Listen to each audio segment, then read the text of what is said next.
I'll keep this speech rather short. I hope to be here maybe perhaps still as interim director for the opening of this beautiful building behind us, at least for me to be able to see it completed during my term.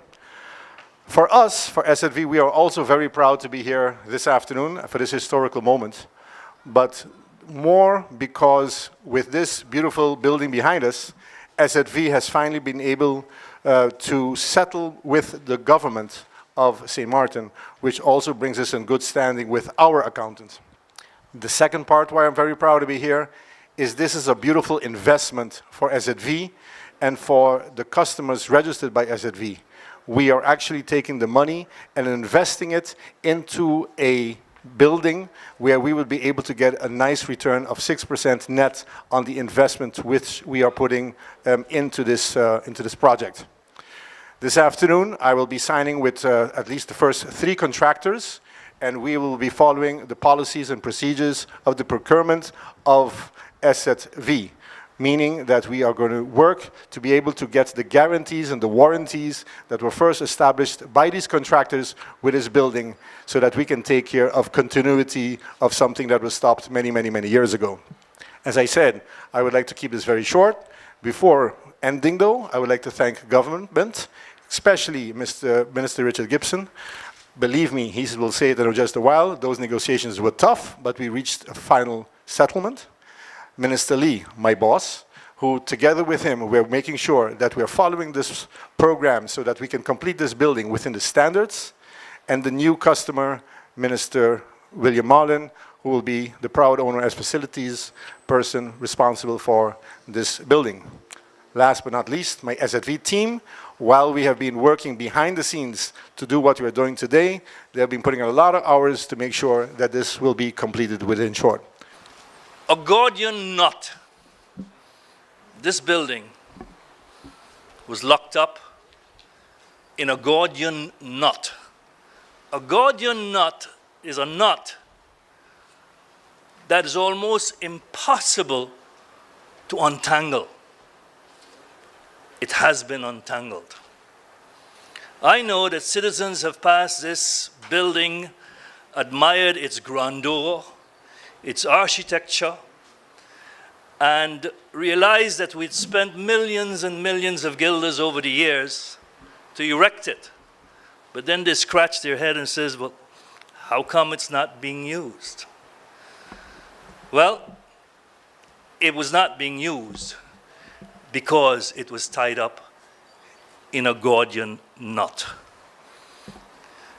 That Gordian knot has been loosened, and loosened with some creative approaches that gives reason to the director of SZV to tell you how happy he is with the investment that he's made and the return of investment that he's receiving.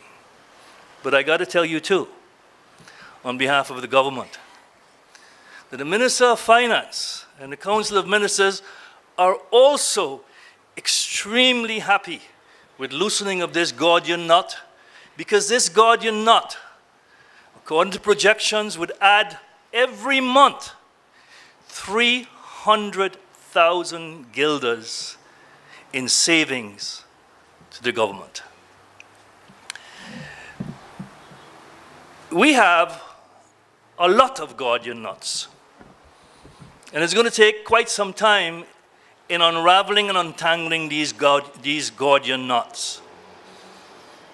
But we will do so step by step if we remain focused, determined, commitment, and if we get the cooperation that's needed, all of these Gordian knots will be resolved. It's like a forest that is sick with a bunch of trees. And if you try to resolve all of the disease that the trees have, you're going to fail. You've got to take them tree by tree by tree, and over time, you will make the entire forest healthy and vibrant again. The Gordian knot that I talk about was not resolved by one person, but there is many, many thanks that has to go around. Thanks to the director of SZV, Mr. Glenn Carty. Thanks to the director of APS, Mr. Franklin Richards, and the respective boards of SZV and APS. Thanks to my colleagues in the Council of Ministers, without whose help and full support this Gordian knot would not have been untangled. We look forward to working in this manner in all Gordian knots that we'll encounter, and I have faith and I have confidence that as time goes by, we will unravel all our Gordian knots. Thank you very much. You know, I'm very proud to be part of the team that's been able to untie this knot, as Minister Gibson refers to it.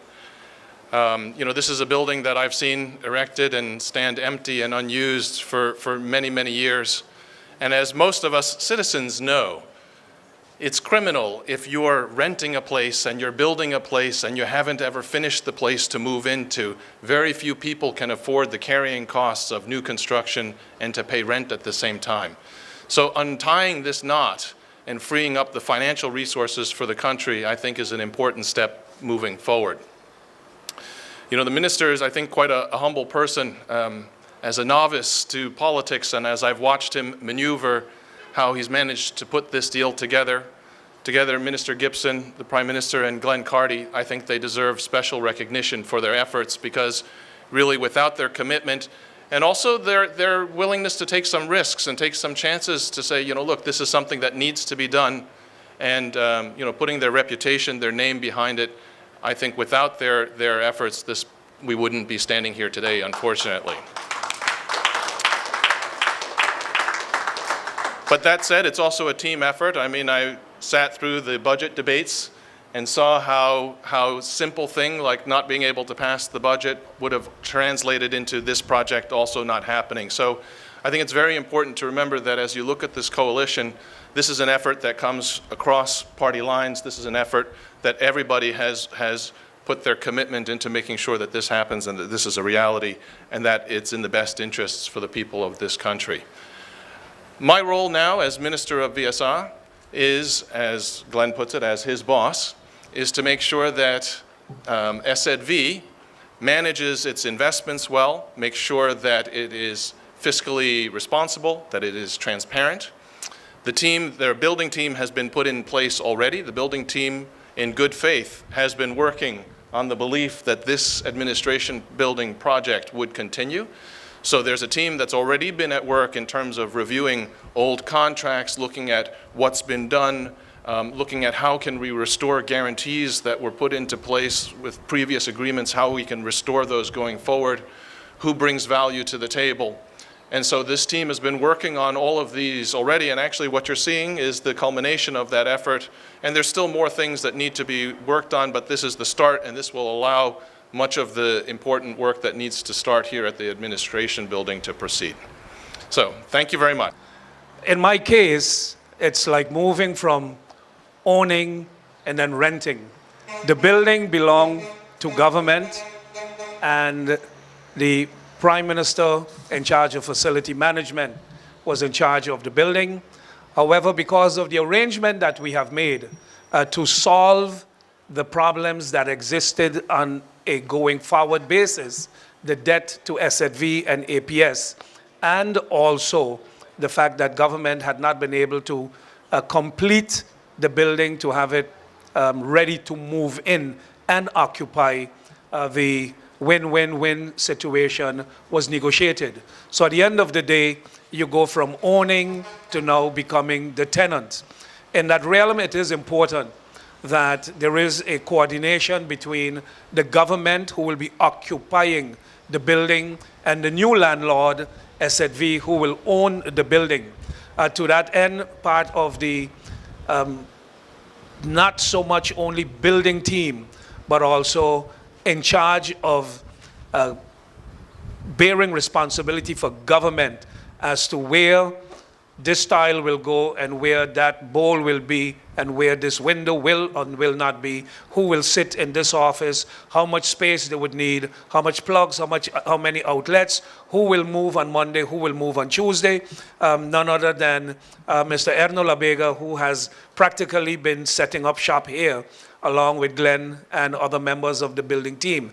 So we want to thank all of you who have played an important role in getting us here. Much praises to the negotiating skills and efforts of our Minister of Finance.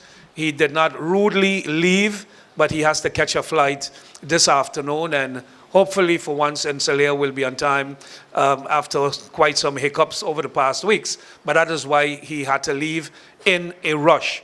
But I want to thank Minister Lee as well, with responsibility for SZV, and all the ministers who have lent their cooperation, the members of Parliament who have voted for the budget and supporting the budget, including Dr. Lloyd Richardson. Because of approval of the budget, we were able to also move forward. The minister said there are many knots to untie. One of those knots will be untied soon as we begin the upgrading and repair of Front and Back Street as well. But that's just a hint of coming attractions. But there's so many other things that the government is working on that will be unfolded and unraveled in the days to come. I must, on behalf of all of us who were responsible for making sure that you are here today, publicly apologize for the absence of APS. That has been an oversight, so we hope APS forgives us, but we apologize on their behalf. They are not here because they didn't want to be here. In the zealousness to get this all done, we were communicating, and in the communication, names have been left out. It's unfortunate, but we are sure that when we are having the inauguration and the moving in, that they will be here. You might hear in the coming weeks the date of July 1st mentioned, and that's only because I've been telling my colleagues in the Council of Ministers, but particularly the Glenn and Erno, that on July 1st, Emancipation Day, when everybody else is out celebrating everywhere else, if they are not yet ready, the Prime Minister is going to get a truck and he is going to move his furniture and he will lead by example and occupy the building. I hope that it would not have to reach there, that when July 1st comes around, they might tell me, give them another week and maximum 2 weeks, but it definitely won't be getting 2 months or 3 months. We think we have waited long enough. This is indeed a grand moment for the people of St. Martin. And even in the meetings that I've been having this morning, in the quadripartite meeting, this came up. And when I told them that I had to come here, they were so happy. The people who came here from the French government in Paris, the Dutch delegation that came from The Hague, and others, they were elated because they said it's a pity that such a beautiful building has been sitting or standing here now for the past 8 years unoccupied. So it's a milestone. Thank you all, and congrats to all of you who have made it happen. And continue the hard work. Hope none of you get any virus in the coming days so that, work can continue. Thank you, and I look forward to moving in on July 1st.